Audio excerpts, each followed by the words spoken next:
Shri partner Shubhmangal सावधान भोजपुरी चित्रपट नचनिया आणि नीला सत्यनारायण यांच्या कथेवर आधारित जजमेंट असे हे सगळे चित्रपट आणि आता मात्र त्यांचं मिशन काहीतरी वेगळंच आहे। मी त्यांना विनंती करते की आपलं मनोगत इथं व्यक्त व्हावं। समीर रमेश सुरवे। सर्वांनी जरा शांत बसलात तर बरं होईल। म्हणजे मिशन काय आहे ते थोडं ऐकलं तर बरं होईल, कारण फार मेहनत झाली आहे या मिशन मागे।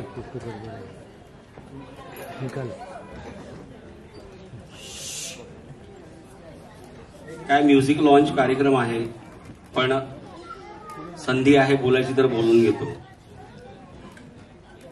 कृष्णा शिंदे, सौ योगिता शिंदे यांनी मला एक गोष्ट सांगितली की राम मंदिराला 1 वर्ष पूर्ण होते, तर सर आपल्याला चित्रपट बनवायचा आहे। तर त्यावेळेला असं काही डोक्यात नव्हतं मिशन वगैरे। त्यांनी एक गोष्ट सांगितली, कारण कथा त्यांचीच आहे। त्यांनी एक गोष्ट ऐकवली मला आणि मी म्हटलं ठीक आहे करूया आपण चित्रपट। मी खरं सांगतो मी सिरियस नव्हतो तेवढा। मग चला आपण नाही म्हटलं तर ते कोणाकडे दुसऱ्याकडे जातील आणि कोणतरी दुसरा चित्रपट बनवेल।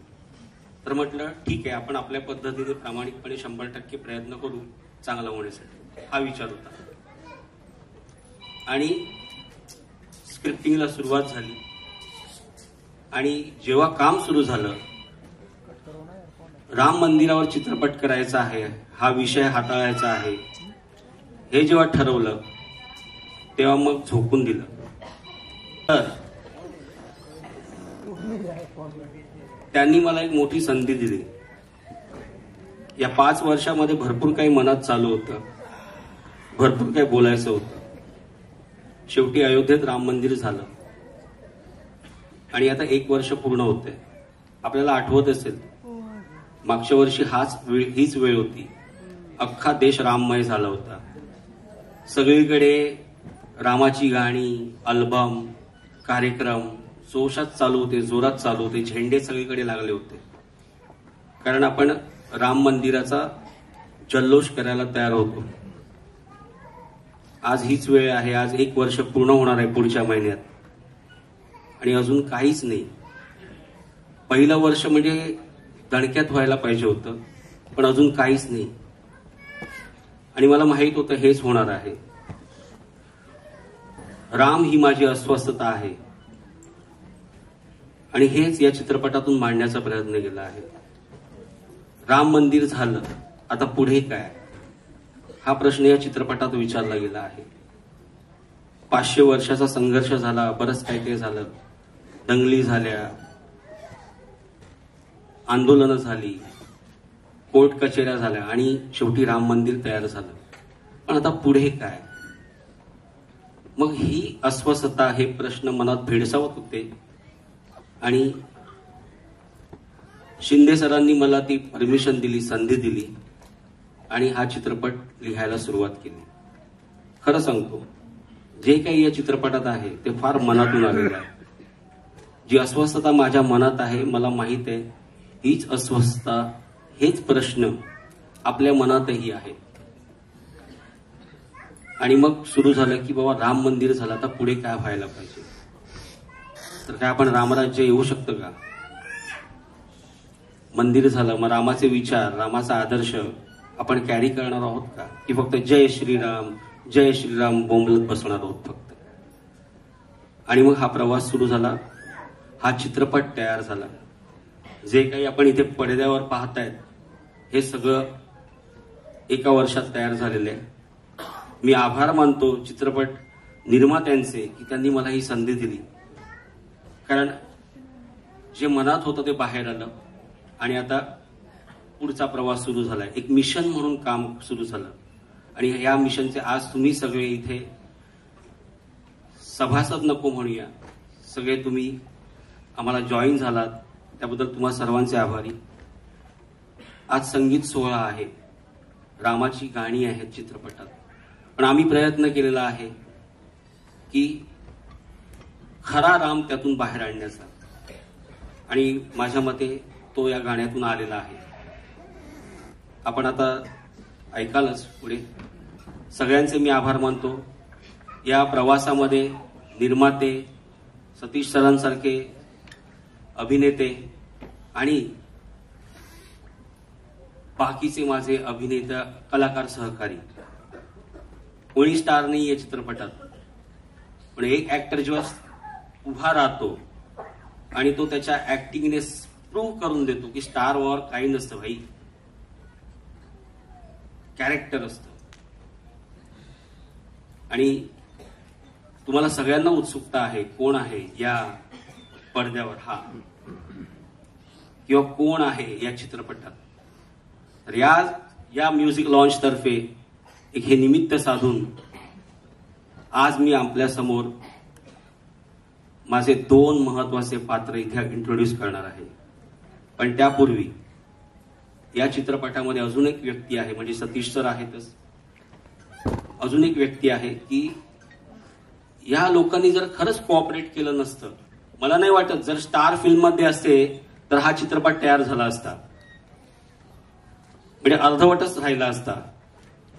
पण या कलाकारांनी जे काही रक्त जाळलेलं आहे, घाम दिलेला आहे, त्यातून हे मिशन अयोध्या तयार झालेलं आहे. यातील एक प्रमुख सहकारी आहे आमची तेजस्वी पाटील.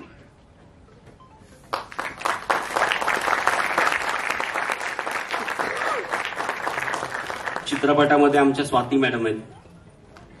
आणि आता मी आपल्या समोर या चित्रपटातलं एक कॅरेक्टर सादर करतोय, विचारे.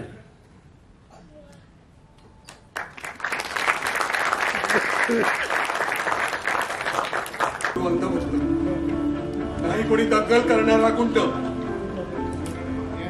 मी एक निस्सीम राम भक्त आहे. राम हा माझा विचार आहे, राम हा माझा आदर्श आहे. रामासाठीच मी कारसेवक झालो आणि ती बाबरी मशीद उद्ध्वस्त करायला जीवाची पर्वा न करता त्या घुमट्यावर चढलो. 30 वर्षाच्या प्रतीक्षेत फक्त एकच स्वप्न होतं, अयोध्येत भव्य राम मंदिर व्हावं. रामाच्या विटांनी रचलेलं ते भव्य मंदिर बघितलं, माझे डोळे भरून आले. पण आज त्याच डोळ्यांसमोर तर माझं स्वप्न कोणी उद्ध्वस्त करायला निघालंय, तर मी मरायला तयार आहे, कोणाला मारायलाही तयार आहे. जय श्रीराम, जय श्रीराम, जय श्रीराम, जय श्रीराम. मिशन सैनिकाचं असतं, मिशन अतिरेक्यांचं असतं, मग शिक्षकाचं मिशन का नसावं? सर, श्रीराम मंदिराच्या संघर्षाबद्दल जेव्हापासून मला समजू लागलं ना, तेव्हापासून माझ्या मनात अनेक प्रश्न निर्माण झाले. आणि मग त्या संदर्भात मी संशोधन सुरू केलं, अनेक पुस्तकं वाचली. मी स्वतः 2-3 वेळा अयोध्येला जाऊन आलो आणि ह्याच्या मागचं सत्य काय असेल हे जाणून घ्यायचा प्रयत्न केला. जो राम अयोध्येचा आदर्श आहे, त्याच्या जन्मभूमीवरून सुरू झालेला वाद हे दुर्दैवाचं आहे. बाबरी मस्जिद प्रकरण, त्याच्या विरोधात सुरू झालेला न्यायालयीन लढा, राम जन्मभूमी आंदोलन, त्याच्या मागचं राजकारण, त्यानंतर बाबरी मस्जिद पाडण्यात आली. देशात अनेक ठिकाणी दंगे झाले, बॉम्बस्फोट झाले, त्यात अनेक लोक मृत्युमुखी पडले आणि हे सगळं मन विचलित करणार होतं सर, अस्वस्थ करणार होतं. 500 वर्षाच्या संघर्षानंतर राम मंदिर निर्माण झालं खरं, पण पुढे काय सर? श्रीराम मंदिराला आपण राष्ट्र मंदिर म्हणतो, पण आपण फक्त तसं मानतो म्हणून तसं होत नाही सर. या देशातील 140 कोटी जनतेने हे सत्य स्वीकारायला नको का? सर, या राष्ट्र मंदिरात इतर धर्मीयांना स्थान असणार आहे? हे श्रीराम मंदिर रामराज्याची सुरुवात असू शकते का? होत आहे.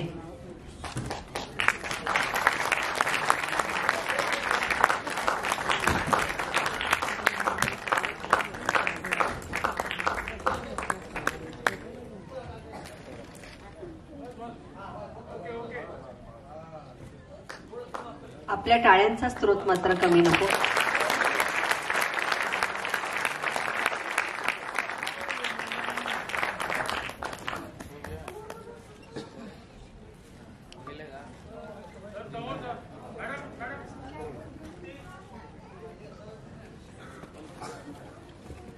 आजपासून आमच्या सोशल मीडिया पेजवरून ही गाणी आपण ऐकाल. इन्स्टा, फेसबुक सगळं तुम्ही लाईक करा.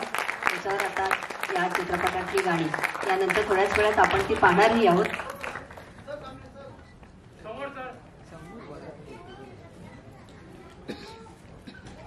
यहाँ पर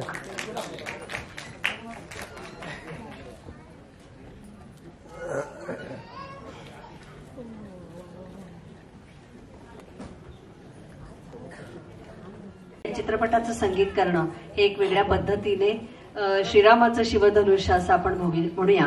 पण संगीत SD सद्गुरू यांनी हे शिवधनुष्य लीलया पेललेलं आहे.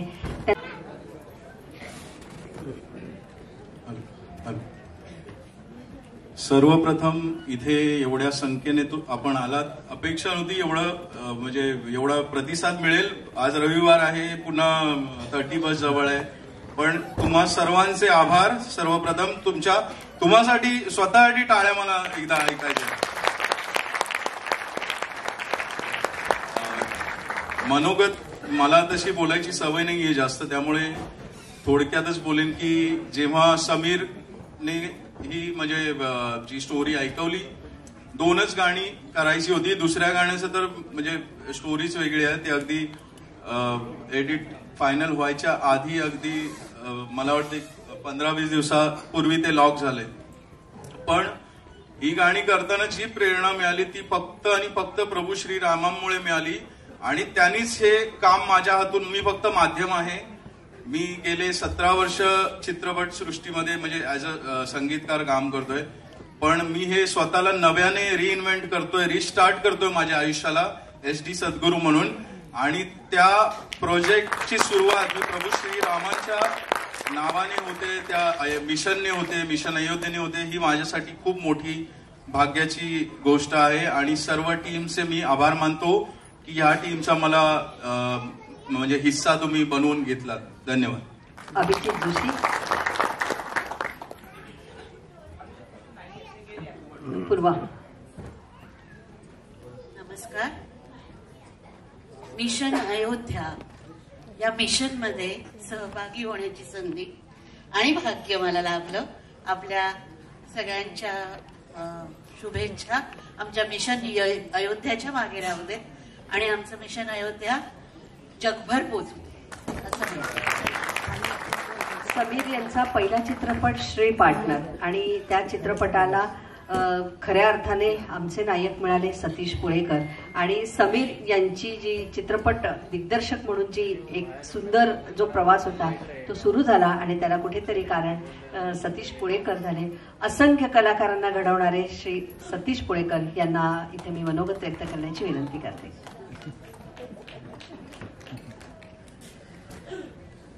हॅलो, स्वामी समर्थ. जय श्रीराम. जय श्रीराम. खरं म्हणजे मला बोलता येत नाही. सवय आहे की डायलॉग दिल्यानंतर बोलणं, पण आता बोलावं असं वाटतंय. समीर हा